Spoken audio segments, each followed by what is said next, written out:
असं काही नाही, माज आलाय का तुम्हाला जास्त? नाही नाही. हा, सरकार तुमच्या माहितीसाठी बोंबलायला सांगायले की शेतकऱ्याला न्याय भेटला पाहिजे, म्हणजे शेतकऱ्याचं दिवाळी निघलं तरी चालतंय, पण कंपनीचं भलं झालं पाहिजे, हे हेतू आहे का तुमचा? नाही नाही तसं किती काही पगार आहे तुम्हाला कंपनीकडून?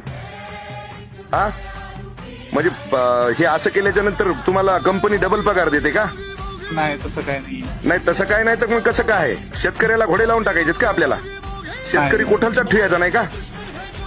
मग तुम्हाला शेतकऱ्याचं पडलं का? तुम्हाला कळलं ना, हर ठिकाणी तुम्हाला सांगतो, जिल्ह्यामध्ये धुळीचं वातावरण, ते फुले संगम तर तुम्हाला सांगतो राख लावून टाकली त्या फुले संगमनं, शेंग नाही त्याला, सगळे जाळून गेलेत. शेतकऱ्याच्या बांधावर जाऊन बघितलं का तुम्ही कसं सोयाबीन व्हायले?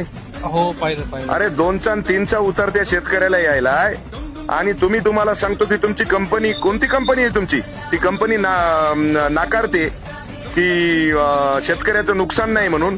कलेक्टरनी तुम्हाला, मला वाटतं